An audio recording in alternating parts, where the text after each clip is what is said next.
It's funny. Most of the messages I've been getting have just been like friends and people, talking smack about how weird I look in the game. So it has.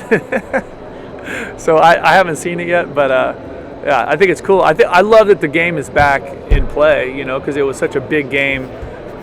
Kind of in my early career and like late college years, and then to see it like come back with such excitement and enthusiasm is pretty cool. It's cool for our players. It's cool for college football. I know July 1st was pretty recent, but how do you think rev share in this new era is going to impact your program and what you guys do? Well, I think that the good news about rev share is I think we have a plan, and we have an administration that's in good alignment with our institution about how we're going to go forward with the rev share plan. It gives us a chance. We're going to be competitive with the rest of the conference. I think the thing that's interesting that no one knows is just how is that all going to play out in college football, right? NIL Go, Deloitte, like all these things. How are these things going to, come together? What are the penalties going to be for going over the perceived salary cap? Like all that stuff, and none of that stuff is done yet. You know what I mean? But all that stuff is also stuff that like I have no impact on that, so I don't worry about it, right? I know we have a great plan with Desiree, with President Garamella, and we're going to move forward with that. Do you guys feel good about the 2 deep depth chart, and are there any position battles that you're looking forward to in training camp? Yeah, I think we feel great about the depth we've added in the off season. I think, and we also, along with that depth, right, is the idea of like how do you raise the level of competition in each position group to where day in and day out that competition is extremely high level, extremely pressurized, where those guys are competing every day for the job, and so to ultimately elevate the level of the whole team. And I think we've done that with a lot of the people that we brought in, and so I feel great about that. But I think there's going to be some battles. It's going to be interesting to see how the dust settles in the receiver room. I think the running back room is going to be really fun because everybody thinks like we just need one running back, but the truth is you're going to play 3 or 4, and you need to have more than one good player at that position, right? And I feel like we've done that with the pieces we've added there, so that's going to be a lot of fun also. And the offensive line, how do you look at that group? I think we're in a good spot there. I think last year that was a place that got bit by the injury bug pretty significantly, and it impacted our ability to protect Noah. It impacted our ability to run the football.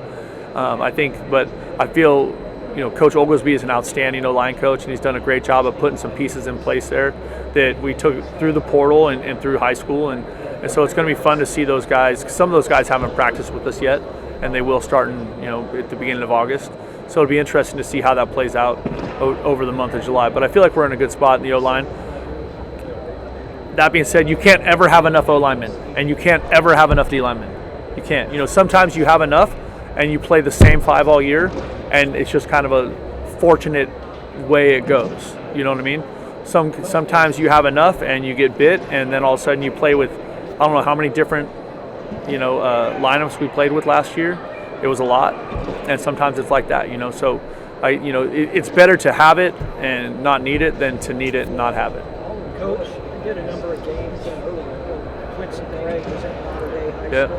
How will you guys use him in your offense? We're going to hand it to him. We're going to throw it to him. We're excited about Quincy. He's a good football player. So they moved him inside, really. outside. They ran it. Yeah. We're going to do all that.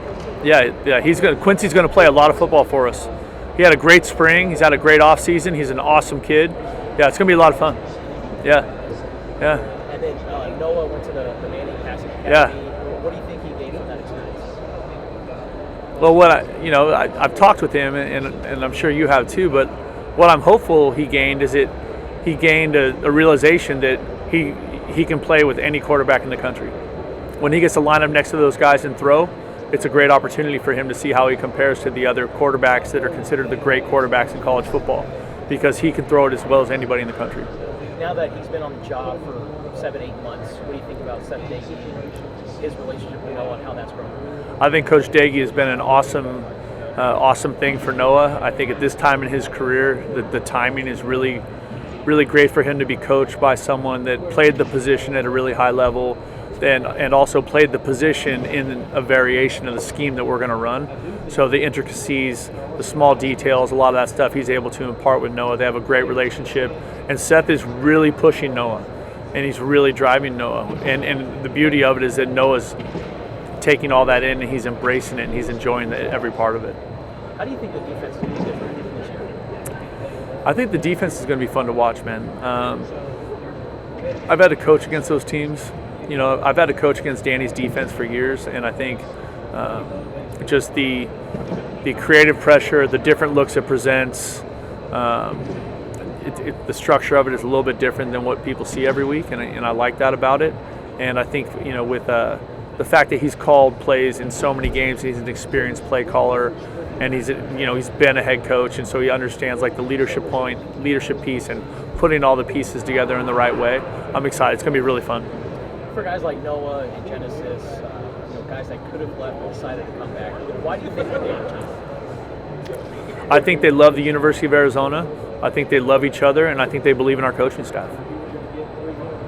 What about that culture allows them to believe in you guys and what you guys are doing? Well, I think it's about the relationships that we have with these young people and the trust that we've built over the short amount of time we've been together. You know what I mean? And I think every player wants to know that he's cared for, but he also wants to know that he's going to be developed and that he's getting better as part of the process of being part of your program. And I think those players feel that way.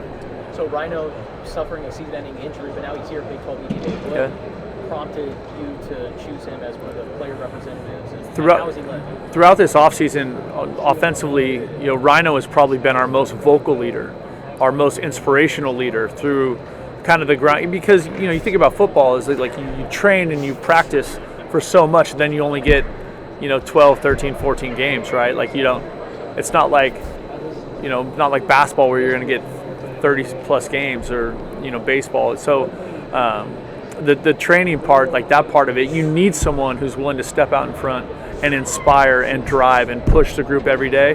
And offensively this offseason, that's been Rhino and Noah, and that's why they're here. So you guys start on July 30th. What's the message to the team? What's just kind of your mindset as you guys get ready for this game? I mean, we are always going to focus on process first, because I feel like last year one of the things that was toxic for us was just so outcome based, right? And we have to do this, we have to win all the games, we have to, right? And when you do that, you lose the detail of the moment, you lose the process. It gives you a chance to get the outcomes you want. And so making sure that our team stays focused on the process that's going to give them a chance for the outcomes they want is where we're going to start. You know what I mean? And then there's a lot of team stuff we're going to need to do between now and the start of the season in terms of building that connection and getting us all on the same page. Coach Fred, that college football fan not from the state of Arizona, can you explain the rivalry with Arizona State, what that is like, and also just the job that Kenny has done as well? Yeah, I have respect for Coach Dillingham and the job they did last year. The fun thing about the rivalry is that it's in-state, it's close proximity. Everybody in the state kind of went to one school or the other.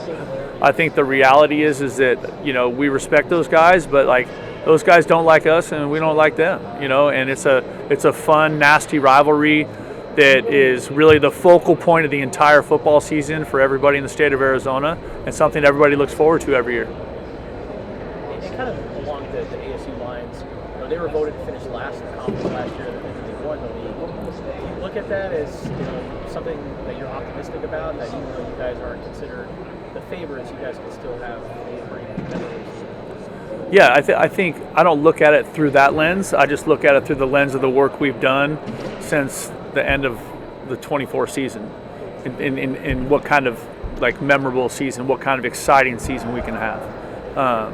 That part of it I think just goes to show that the conference there's a lot of parity in the conference, and the margin for error is really slim, and you can be on the good side of that or you can be on the bad side of it.